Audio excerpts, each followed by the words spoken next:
Se você vai a um desses lugares, inevitavelmente você vai ter que lidar com o tema da maldição hereditária. A maldição hereditária nunca esteve completamente afastada do nosso meio, porque, conquanto a lei de Moisés, preste atenção, conquanto a lei de Moisés dissesse que Deus visitaria, isso era na lei de Moisés, que foi cumprida na cruz, por aquele que antes de ir para a cruz disse sobre as leis de Moisés: eu, porém, vos digo.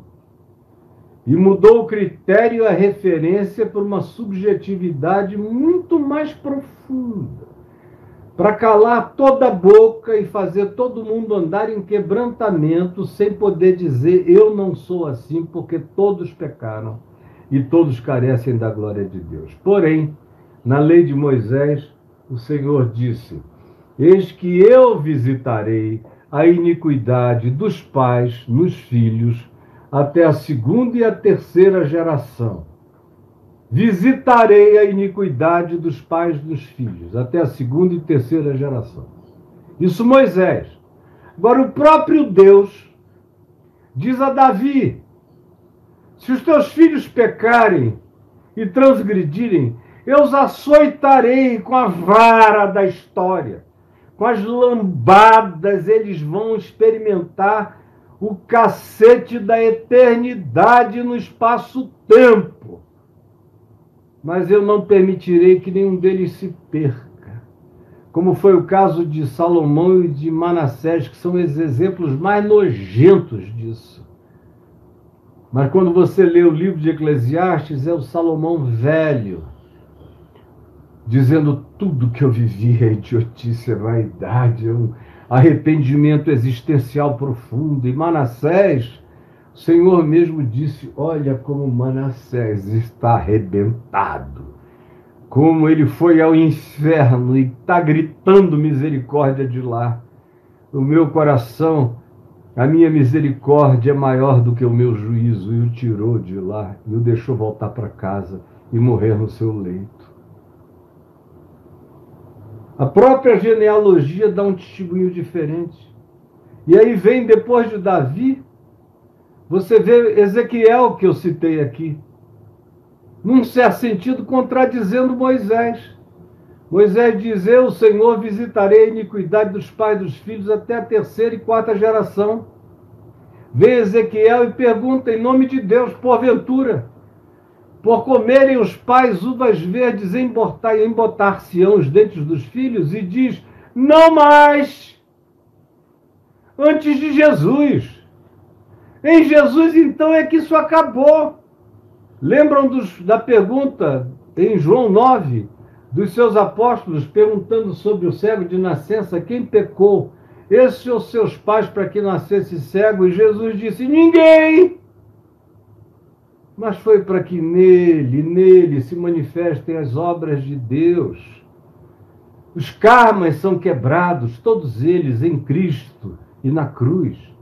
Ou como diz Paulo em Colossenses, dizendo que ele rasgou todo o escrito de dívida, toda essa lei da dívida, do apedrejamento, da visitação das maldições contínuas, todas elas foram rasgadas na cruz, aonde ele expôs os principados e potestades ao desprezo, triunfou sobre eles quando rasgou a lei da condenação, que Paulo chama em 2 Coríntios 3 de a lei da morte.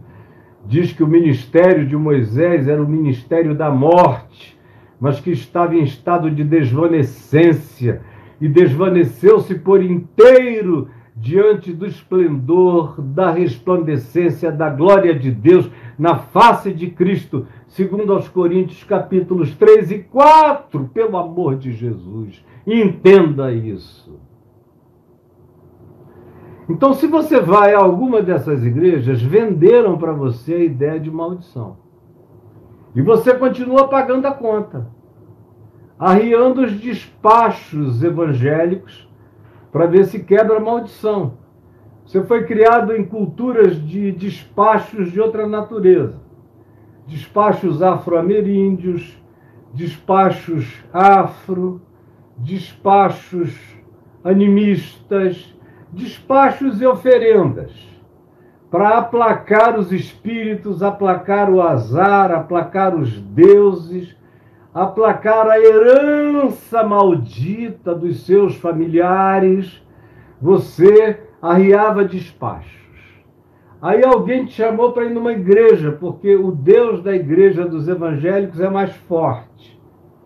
Ele chama todos os outros espíritos para uma queda de braço e ele ganha assim, já, já, não aguenta nem a minha canhota, pode botar aí, já, já. Então, você foi convidado para o novo campeão do UFC espiritual, Jesus Cristo, que é até um nome composto, não é nem Jesus ou Cristo, é Jesus Cristo.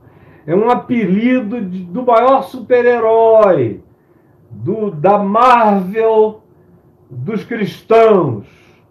É o que está acima de tudo, a quem o super-homem curva a cabeça. É aquele que não sofre de nenhuma fraqueza de criptonita, é o Jesus Cristo. Ou o Jesus Nazareno, que é um outro nome de poder que se dá a Jesus. Quando na realidade ele só tem poder porque ele é o Cristo. Se ele fosse só Jesus, havia milhares de Jesus dos dias de Jesus. Jesus não era o único, não.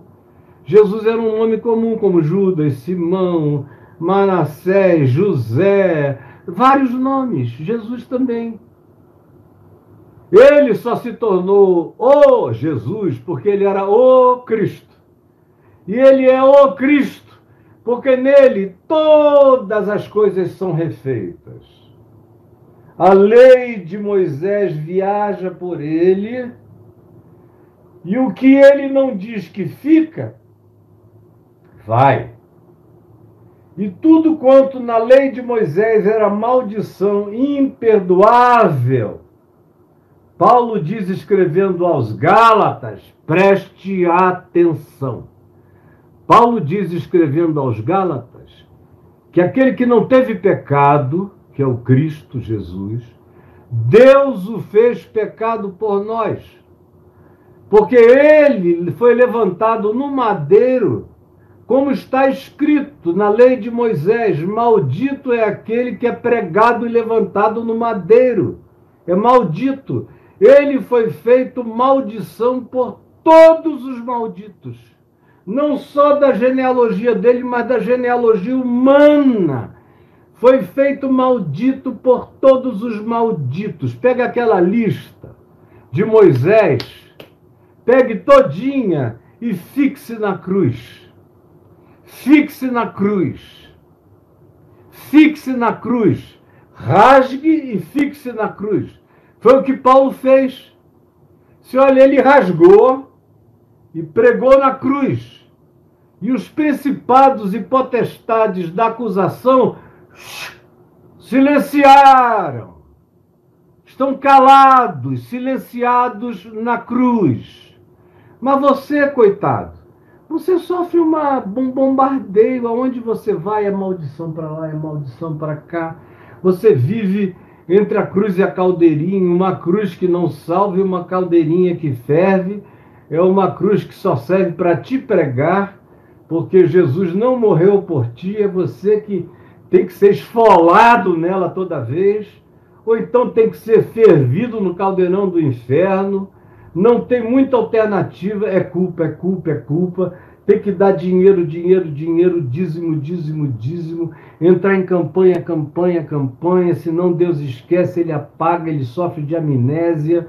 Não tem graça nenhuma, não tem favor imerecido, tudo é adquirido com esforço, com idas a reuniões, com trabalhos forçados. Você tem que virar um obreiro que não falta nada para Deus não se esquecer de você, senão a maldição vem, te pega, te carrega, te leva, porque não há segurança espiritual em nada, a menos que você viva agarrado neuroticamente, dizendo, Deus, Deus, não se esqueça de mim, Porque a maldição está aqui na minha cabeça. É uma espada rodando na cabeça do crente o dia inteiro.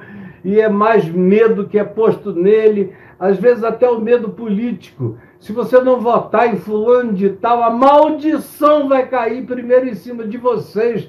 Depois em cima do país inteiro. A maldição virá. Aí também a maldição é usada para suscitar votação, para fazer você ficar encabrestado. Tudo tem a ver com medo e com maldição. Me diga se não é verdade. Até nas igrejas, que não são de uma teologia assim chamada da maldição, que antigamente eram quase todas as de natureza neopentecostal, que depois influenciaram até as pentecostais, e hoje em dia até as reformadas. Até as reformadas, que sabiam no passado que Jesus tinha levado a maldição na cruz, agora, depois da entrada do puritanismo na igreja antes reformada, eles estão também sendo salvos pelas obras puritanas. A segurança deles vem do puritanismo reformado, das morais puritanas, das justificações moralistas, das santificações litúrgicas.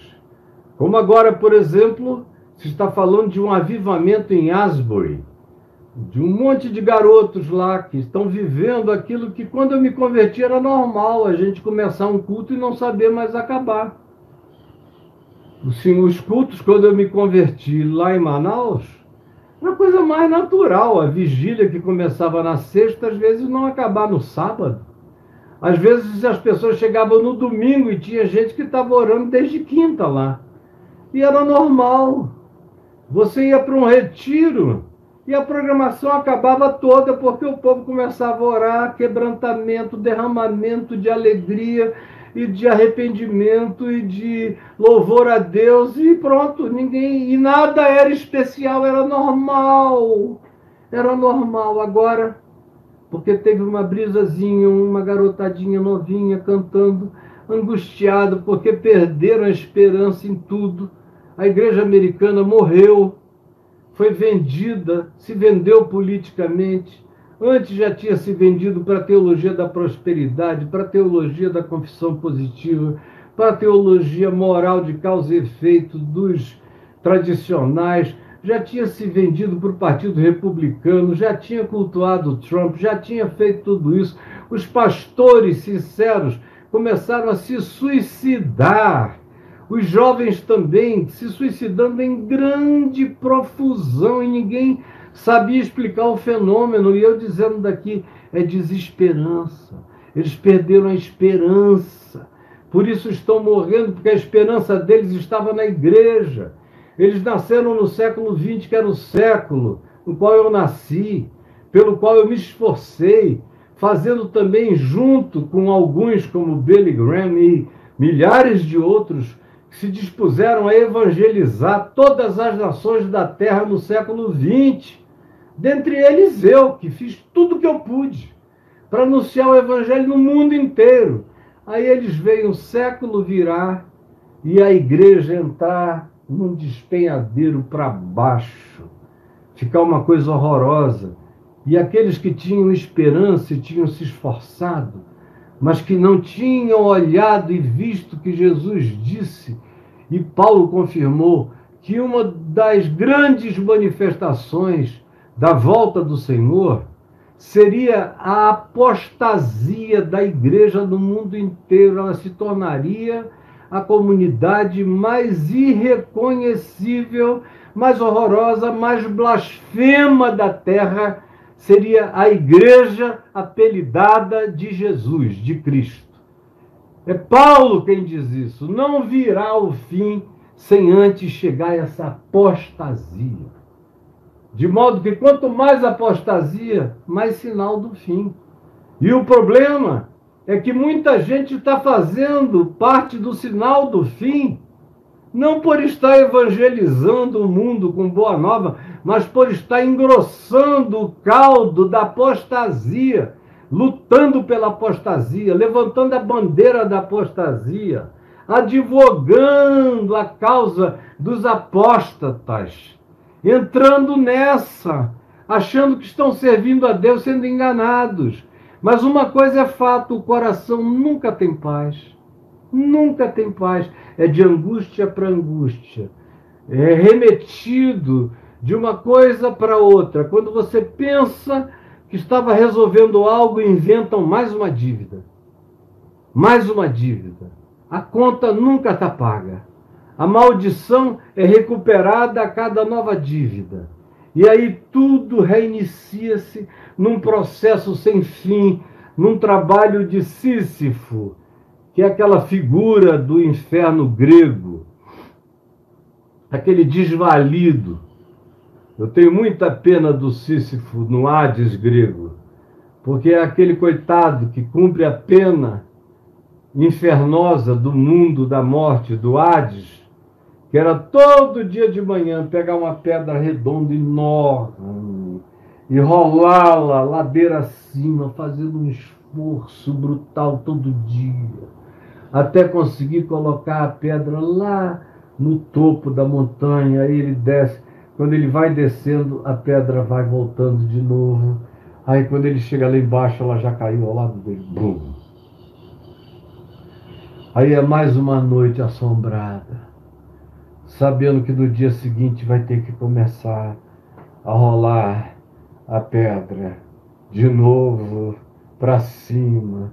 São os sísifos crentes. Quase todo crente que eu conheço vive existência de sísifos, rolando uma pedra que não para nunca, todo dia, e o medo da maldição. O que pode acontecer? Deus pode se voltar contra mim. Cara, o diabo faz menos mal do que o Deus dos crentes. O Deus dos crentes é de um capricho infernoso, horroroso, tenebroso, apavorante. Eu não sei como vocês conseguem dizer que o amam. Não devem amá-lo, porque um Deus assim é apavorante. Vocês devem morrer de medo de Deus, não de amor por Deus. Deve ser pavor de Deus, que faz vocês andarem nesse caminho de treva, de angústia, de ter que recitar o Salmo 23 todo dia para não perder o poder, recitar o Salmo 91 não sei quantas vezes para não perder o poder. Tem que fazer uma espécie de figa para Deus.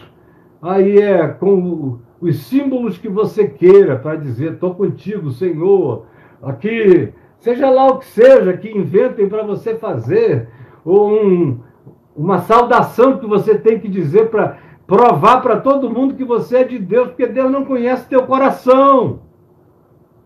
A menos que você fique repetindo confissões. É uma loucura.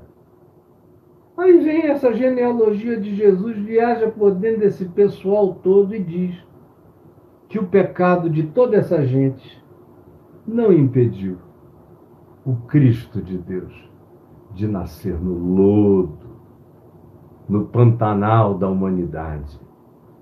E olha, talvez poucas genealogias humanas sejam tão horrorosas quanto essa aqui. Talvez se a gente pegar uma genealogia de reis incas ou maias, ou até mesmo celtas ou druidas, ou de reis mesopotâmicos, assírios, e se você pegar a genealogia de pessoas importantes da Mesopotâmia antiga, como Hammurabi, e for ver a genealogia dele, eventualmente é muito melhor do que essa genealogia de Jesus. Essa aqui é um horror. A genealogia dos presidentes americanos é melhor do que essa aqui muitas vezes. Teve gente menos danosa do que esses que estão aqui. É horrível. Mas é desse lodo que eclode esse lírio eterno, que eclode a rosa de Saron, que eclode o sol nascente de amanhã. É daí que brota o maravilhoso conselheiro, Deus forte, Pai da eternidade, o príncipe da paz vem daí, dessa coisa maravilhosa, linda, sublime. Ah, que doçura! E aí, mais do que nunca eu te digo, toda maldição está quebrada na cruz. Se a maldição não estivesse quebrada em Jesus, Jesus não poderia ter nascido dessa genealogia aqui. Teria que ser de genealogia nenhuma, porque todos pecaram e nenhuma genealogia produziria Jesus, nascido de mulher, nascido sob a lei, para carregar sobre si a maldição da lei e nos tornar livres de toda culpa e de todo pecado, pois agora já não há mais nenhuma condenação para os que estão em Cristo Jesus, porque o espírito do pecado, da morte, foi vencido pelo espírito da vida, pelo espírito da graça, pelo espírito de Cristo, pelo espírito da vitória, da ressurreição. E acabou. Está consumado. Então preste atenção, eu já falei mais de uma hora. Eu vou parar aqui. A maldição acabou. Jesus a levou na cruz. Se você voltar a esse assunto é porque você é um incrédulo de verdade. Você não se apropria jamais do que Jesus realizou. Nunca esteve consumado para você porque você não deixa, ou porque você frequenta os lugares aonde a cruz não vale, nem é pregada. Aonde o que vale é a oração poderosa do bispo, do apóstolo, do nosso profeta. É a oração do sacrifício das 6 da tarde. É a oração, ou é a novena, ou é o arreio que você faz de algum despacho de crente ou de qualquer outra coisa. Mas não foi feito de uma vez para sempre, como diz o Novo Testamento. Diz que em Jesus, quando a gente crê, essa cruz não se levanta nunca mais, foi uma vez para sempre. Eu criei e está consumado. Nunca mais ela vai precisar se repetir para mim. Eu não terei nunca mais dúvida alguma. Ele levou, ele fez. A palavra dele é fiel. Ele, na cruz, justificou a Manassés. Justificou a Davi, morreu por Davi. Morreu por Judá.